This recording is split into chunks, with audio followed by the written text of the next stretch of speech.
നമസ്കാരം, ET മലയാളത്തിലേക്ക് സ്വാഗതം. തുടക്കത്തിൽ വിപണിയിൽ ലഭിച്ചൊരു നേട്ടം കൈവിട്ടുള്ള ഫ്ലാറ്റ് ക്ലോസിംഗ് ആണെന്ന് വിപണിയിൽ കാണാനായത്.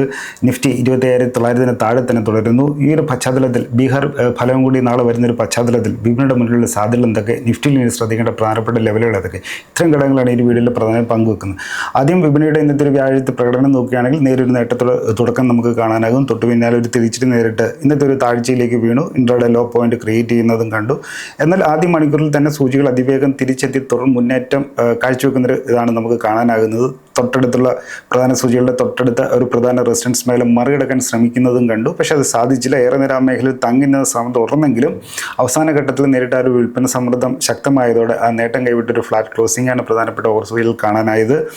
ഒരു മാർജിനൽ ഒരു നേരിയ നേട്ടത്തോടെയുള്ളൊരു ഇത് മാത്രമാണ് കാണാനാകുന്നത്. ഇപ്പോൾ സെൻസെക്സ് നോക്കുമ്പോൾ 84,479 ക്ലോസിൻ്റെ രേഖപ്പെടുത്തിയിരിക്കുന്നത്. 12 പോയിന്റ് മാത്രം നേട്ടം, അല്ലെങ്കിൽ 0.01% ഒരു വർധന. സമാനമായി NSE മിക്ക സൂചിയായ നിഫ്റ്റി ആകട്ടെ 27,879 ക്ലോസിൻ്റെ രേഖപ്പെടുത്തിയിരിക്കുന്നത്. കേവലം 3 പോയിന്റിൻ്റെ മാത്രം വർധന, 0.01% വർധന മാത്രമാണ് രേഖപ്പെടുത്തിയിട്ടുള്ളത്. നിഫ്റ്റി സ്റ്റോക്കുകളുടെ കൂട്ടത്തിലുള്ള നിഫ്റ്റി സൂചിയുടെ ഭാഗമായിട്ടുള്ള ഓഹരികളുടെ കൂട്ടത്തിൽ നോക്കുമ്പോൾ ഏഷ്യൻ പെയിൻറ്റ്സും ഹിൻഡാൽകോ ഇൻഡസ്ട്രീസുമാണ് ഏറ്റവും കൂടുതൽ നേട്ടം രേഖപ്പെടുത്തിയത്. മറുവശത്ത് നോക്കുമ്പോൾ Tata Motors commercial vehicles, TMCV ഷെയറും എറ്റേണൽ തുടങ്ങിയവയാണ് ഏറ്റവും കൂടുതൽ നഷ്ടം രേഖപ്പെടുത്തിയിട്ടുള്ളത്. പ്രധാനപ്പെട്ട ഒരു സെക്ടറി സൂചികയായ ബാങ്ക് നിഫ്റ്റി നോക്കുമ്പോൾ 107 പോയിന്റ് നേട്ടമുണ്ട്, അല്ലെങ്കിൽ 0.2% വർധനയുടെ 58,382 എന്നുള്ള നിലവാരത്തിലാണ് ക്ലോസിംഗ് രേഖപ്പെടുത്തിയത്. അതിനൊരു ഓൾ ടൈം ഹൈയിലോട്ട് വീണ്ടും അടുക്കുന്നൊരു സൂചനയാണ് ബാങ്ക് നിഫ്റ്റി കാണിക്കുന്നത്. അപ്പോൾ ഒരു മികച്ച നേട്ടം ഇന്നത്തെ ഒരു ദിവസത്തിൻ്റെ ഏറിയ പങ്കും കാഴ്ചവെച്ചിട്ടും വിപണി ആ ഒരു നേട്ടങ്ങളെല്ലാം കൈവിട്ട് ഒരു താഴ്ചയിലേക്ക് വീണതിൻ്റെ നമുക്ക് പ്രധാനപ്പെട്ട കാരണങ്ങൾ നോക്കാം. അപ്പം തുടക്കത്തിൽ രാവിലത്തെ ഒരു ഘട്ടത്തിൽ സെൻസെക്സ് ബീസിയുടെ മിക്ക സൂചിയായ സെൻസെക്സ് ഇൻട്രാഡേ ഹൈ 84,919 വരെ എത്തിയതാണ്. അതായത് 453 പോയിന്റ് നേട്ടം, അല്ലെങ്കിൽ ഒരു 0.5% നേട്ടം കൈവരിച്ചതാണ്. സമാനമായി നോക്കുമ്പോൾ NSE മിക്ക സൂചിയായ നിഫ്റ്റി 26,000 എന്ന സൈക്കോളജിക്കൽ ലെവലും ഒന്ന് ക്രോസ് ചെയ്യുന്നത് കണ്ട് ഒക്ടോബർ 30 ശേഷം ആദ്യമായിട്ടാണ്. അതായത് ഏകദേശം ഒരു 2 ആഴ്ചയോളം വരുന്നത്, 2 ആഴ്ചയ്ക്ക് ശേഷമാണ് നിഫ്റ്റി 26,000 എന്നുള്ള നിലവാരം ക്രോസ് ചെയ്യാൻ ശ്രമിക്കുന്നത്. ഇൻട്രാഡേ നോക്കുമ്പോൾ 25,010 എന്നുള്ള നിലവാരം വരെ എത്തിച്ചേരുന്നതും കണ്ടു. 6% നേട്ടം രേഖപ്പെടുത്തി കണ്ടു. അതിനുശേഷമാണ് വെറും 0.01% മാർജിനലായിട്ടുള്ള നിഫ്റ്റിയിൽ കേവലം 3 പോയിന്റ് നേട്ടത്തിൽ മാത്രം ക്ലോസിംഗ് രേഖപ്പെടുത്തിയത്. അതായത് അത്രയും ഉള്ളൊരു നേട്ടം കൈവിട്ടുകൊണ്ടാണ് ക്ലോസിംഗ് രേഖപ്പെടുത്തിയത്. ഇപ്പോൾ ഇതിൻ്റെ കാരണങ്ങൾ നോക്കുമ്പോൾ ഒന്ന് ഇലക്ഷൻ റിസൾട്ടാണ്, അസംബ്ലി ഇലക്ഷൻ, ബീഹാർ ഇലക്ഷൻ. അത് വളരെയധികം നിർണായകമാണ്.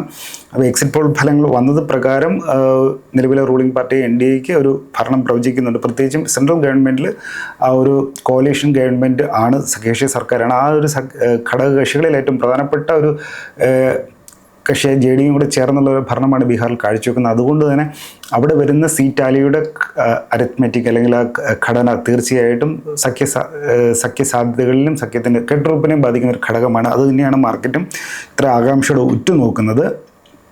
അപ്പം ഇപ്പം നിലവിലത്തെ രീതിയിൽ നോക്കുമ്പോൾ ഒരു ആവറേജ് ഒരു കംഫർട്ടബിൾ ആയിട്ടുള്ളൊരു വിജയം നിലവിലെ റൂളിംഗ് പാർട്ടിക്ക് പ്രവചിക്കുന്നുണ്ട്. ഇൻ കേസ് എന്തെങ്കിലും രീതിയിൽ ഒരു അപ്രതീക്ഷിതമായി തിരിച്ചിട്ട് നേരിടുകയാണെങ്കിൽ അത് നിഫ്റ്റിയുടെ ഇപ്പോഴൊരു സെൻറ്റിമെൻറ്റ്സിനെ ഗുരുതരമായി ബാധിക്കാവുന്ന പ്രമുഖ ബ്രോക്കറേജ് സ്ഥാപനം ഇൻഗ്രാഡ് ഇക്വിറ്റീസിൻ്റെ റിസർച്ച് റിപ്പോർട്ടിൽ കഴിഞ്ഞ ദിവസം സൂചിപ്പിക്കപ്പെട്ടിരുന്നു. 5 മുതൽ 7% വരെയുള്ള കറക്ഷൻ അങ്ങനെ ഉണ്ടാകാമെന്നാണ്. അതായത് അപ്രതീക്ഷിതമായി റൂളിംഗ് പാർട്ടിക്ക് ഒരു കനത്ത തിരിച്ചിട്ട് നേരിടുന്നൊരു പക്ഷം നിഫ്റ്റിയിൽ, അല്ലെങ്കിൽ പ്രധാനപ്പെട്ട ഒരു സൂചിയിൽ 5 മുതൽ 7% വരെ തിരിച്ചിട്ട് നേരിടാമെന്നൊരു റിസർച്ച് റിപ്പോർട്ടൊക്കെ ഇൻഗ്രാഡ് ഇക്വിറ്റീസ്, പ്രധാനപ്പെട്ട ബ്രോക്കറേജ് സ്ഥാപനമായ ഇൻഗ്രാഡ് ഇക്വിറ്റീസിൻ്റെ ഭാഗത്തുനിന്ന് വന്നിരുന്നു. അപ്പം സ്വാഭാവികമായിട്ടും നിക്ഷേപകരും ഒരു അനിശ്ചിതത്വം, അല്ലെങ്കിൽ അതിൻ്റെ ഒരു ഫൈനൽ റിസൾട്ട് അറിയുന്നവരുടെ ജാഗ്രത സ്വീകരിച്ചതും വിപണിയിൽ ഇന്നത്തെ ഒരു നേട്ടം കൈവിടുന്നതിന് കാരണമായി. സ്വാഭാവികമായിട്ട് അതിനെ ഒരു പ്രോഫിറ്റ് ബുക്കിംഗ് എന്ന് വിശേഷിപ്പിക്കും. അതുകൊണ്ട് തന്നെ പ്രോഫിറ്റ് ബുക്കിങ്ങും ഇന്നത്തെ ഒരു വിപണിയെ ഒരു നെഗറ്റീവ്, അല്ലെങ്കിൽ ഈ നേട്ടം കൈവിടുന്നതിനുള്ള പ്രധാന ഘടകമായി മാറിയിട്ടുണ്ട്. തുടർച്ചയായി 3 ദിവസം നിഫ്റ്റി കയറിയതുമാണ്. നിഫ്റ്റി ഒരു ഘട്ടത്തിൽ 26,000 നിലവാരം മറികടന്നതുമാണ്. ആ ഒരു പശ്ചാത്തലത്തിൽ നാളെ ഒരു അനിശ്ചിതത്വം നിർണായക ഒരു ഇവൻ്റ് നിൽക്കുന്നൊരു പശ്ചാത്തലത്തിൽ നിക്ഷേപകർ ഒരു വിഭാഗം നിക്ഷേപകർ പ്രോഫിറ്റ് ബുക്കിംഗ് ശ്രമിച്ചിട്ടുണ്ടെന്ന് നമുക്ക് കാണാം. പിന്നീട് നോക്കുകയാണെങ്കിൽ FI സെല്ലിങ്ങും തുടരുന്നു. മാർക്കറ്റിന്, അല്ലെങ്കിൽ ഇന്നത്തെ ഒരു വിപണിയെ നെഗറ്റീവായിട്ട് ബാധിച്ചിട്ടുണ്ട്. ഇപ്പോൾ കഴിഞ്ഞ ദിവസങ്ങൾക്ക് 1,750 കോടിയുടെ ഒരു സെല്ലിംഗ് ആണ് നടത്തിയത്. തുടർച്ചയായി 3ാമത്തെ സെഷനിലായിരുന്നു FIസിൻ്റെ ഭാഗത്ത് ഒരു സെല്ലിംഗ് ഉണ്ടായത്. ഇപ്പം ഇന്നത്തെ NSE ക്യാഷ് സെഗ്മെൻറ്റിൻ്റെ റിപ്പോർട്ട് നോക്കുമ്പോൾ ഏകദേശം 260 കോടിയോളം രൂപയുടെ ഒരു സെല്ലിംഗ് FIസിൻ്റെ ഭാഗത്ത് വന്നിട്ടുണ്ട്. തുടർച്ചയായി 4ാമത്തെ ദിവസമാണ് FIs ഒരു ക്യാഷ് സെഗ്മെൻറ്റിൽ സെല്ല് ചെയ്യുന്നത് കാണാം.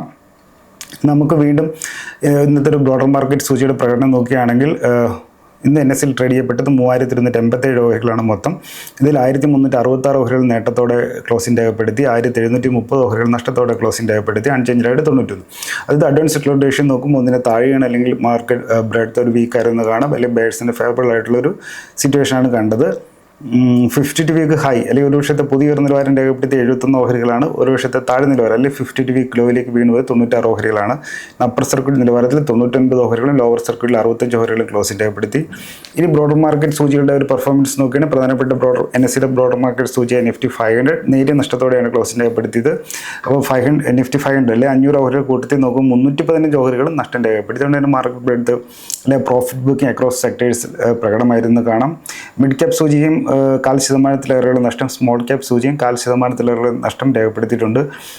സെക്ടർ സൂചികളുടെ ഒരു പെർഫോമൻസ് നോക്കുമ്പോൾ സമ്മിശ്രമാണ് അല്ലെങ്കിൽ മിക്സ്ഡ് ആണെന്ന് കാണാം. Nifty financial, metal, pharma, Nifty private bank, realty, health care സൂചികൾ 0.5% വരെയുള്ള നേട്ടം കുറിച്ചാണ് ക്ലോസിംഗ് രേഖപ്പെടുത്തിയത്. അപ്പോൾ മറുവശത്ത് Nifty auto, FMCG, IT, media, Nifty PSU bank, oil and gas, consumer durables തുടങ്ങിയ സെക്ടർ സൂചികൾ നഷ്ടം രേഖപ്പെടുത്തി. ഇതിൽ PSU ബാങ്ക് 0.5%-ലേറെ നഷ്ടം രേഖപ്പെടുത്തിയിട്ടുണ്ട്. ഇനി ഒരു വിപണിയുടെ മുന്നിലുള്ള സാധ്യതകൾ അല്ലെങ്കിൽ വിപണിയിൽ ഇനി എന്തെന്ന് നമുക്ക് നോക്കുകയാണെങ്കിൽ നിഫ്റ്റി ഒരു ബുള്ളിഷ് അണ്ടർടോൺ നിലനിർത്തിയിട്ടുണ്ടെന്ന് നമുക്ക് പറയാം. ഇന്നത്തെ ഒരു സെഷൻ ഇന്നത്തെ സെഷൻ നമുക്ക് മൊത്തത്തിലെടുക്കുമ്പോൾ ഒരു ബുള്ളിഷ് ടോൺ രേഖപ്പെടുത്തിയിട്ടായി കാണാം. പക്ഷേ ഒരു 26,000 എന്നുള്ള സൈക്കോളജിക്കൽ അല്ലെങ്കിൽ നിർണായക നിലവാരത്തിലേക്ക് വന്നപ്പോൾ അവിടെ ഒരു മൊമെൻറ്റം ഒരു ദുർബലപ്പെടുന്നത് കണ്ടു. അപ്പോൾ അവിടെ ഒരു പ്രോഫിറ്റ് ബുക്കിങ്ങിന് ഒരു തീരെ കൊളുത്തുന്നതും കണ്ടു. അങ്ങനെ ഇന്നത്തെ ഒരു നേട്ടം എല്ലാം കൈവിട്ടാണ് ഏറിയ പങ്കും ഇന്ന് കൈവരിച്ച നേട്ടങ്ങളെല്ലാം നഷ്ടമാക്കിക്കൊണ്ടുള്ള ക്ലോസിംഗാണ് കാണാനായത്. അപ്പം നോക്കുമ്പോൾ ഇന്നത്തെ വ്യാപാരത്തിനുള്ളിൽ നോക്കുമ്പോൾ നിഫ്റ്റി 25,900 താഴെ വീണ്ടും ക്ലോസിംഗ് രേഖപ്പെടുത്തി.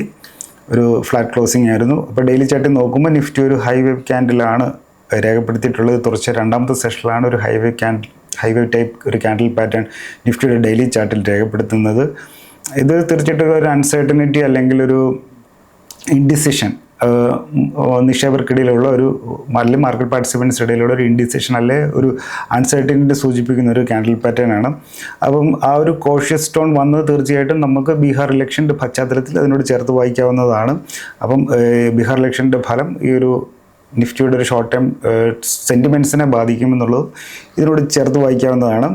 അപ്പം ഇനി നാളത്തെ വെള്ളിയാഴ്ചത്തെ നിഫ്റ്റിയുടെ സാധ്യതകൾ നോക്കുകയാണെങ്കിൽ നാളെ ബീഹാർ റിസൾട്ട് വരാനുള്ളതാണ്. ഇന്നലത്തെ നിഫ്റ്റിയിൽ കാര്യമായ മാറ്റങ്ങളുമില്ല. ആ ഒരു പശ്ചാത്തലത്തിൽ ഇന്നലെ സൂചിപ്പിച്ചിട്ടുള്ള ലെവലുകൾ തന്നെ നാളത്തേക്കും നമുക്ക് ശ്രദ്ധിക്കാവുന്നതാണ്. ഇതിൽ ഏറ്റവും പ്രധാനം നിഫ്റ്റിയുടെ ഇപ്പോഴത്തെ നിലയിൽ നോക്കുമ്പോൾ ഇമ്മീഡിയറ്റ് സപ്പോർട്ട് 25,760, 25,730 എന്നുള്ള ഒരു ഏരിയയാണ്. 25,760, 25,730 എന്നുള്ള ഏരിയയാണ് നിഫ്റ്റിയുടെ തൊട്ടടുത്ത സപ്പോർട്ട്.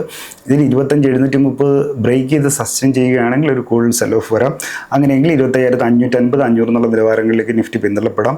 ഇനി മറുവശത്ത് 26,000, 26,030 ഒരു തൊട്ടടുത്ത ഇമ്മീഡിയറ്റ് റെസിസ്റ്റൻസ് സോൺ അല്ലെങ്കിൽ ഒരു പ്രതിരോധം എന്ന് പറയുന്നത്. ഇതിൽ 26,030 മുകളിൽ സസ്റ്റെയിൻ ചെയ്യാൻ സാധിക്കുകയാണെങ്കിൽ ഷാർപ്പ് റാലിക്കുള്ളൊരു തുടക്കം കുറിക്കാം. ആദ്യഘട്ടത്തിൽ 27,100, 27,150 വരെയൊക്കെ പോകാനുള്ള സാധ്യതകൾ കാണുന്നുണ്ട്. അപ്പോൾ നാളെ ശ്രദ്ധിക്കേണ്ട പ്രധാനപ്പെട്ട രണ്ട് ലെവലുകൾ താഴെ 25,730 മുകളിൽ 26,030 ഇതാണ് സൂചിപ്പിക്കാനുള്ളത്. ഒരു സെബി രജിസ്റ്റേർഡ് അനലിസ്റ്റുള്ള മാർക്കറ്റുമായി ബന്ധപ്പെട്ട കാര്യങ്ങൾ ഒരു അക്കാഡമിക് പ്രൊഫസർ ഷെയർ ചെയ്യുന്നു മാത്രം. അപ്പോൾ വീണ്ടും മാർക്കറ്റ് അനലിസ്റ്റുമായി നാളെ കണ്ടുമുട്ടാം. നന്ദി, നമസ്കാരം.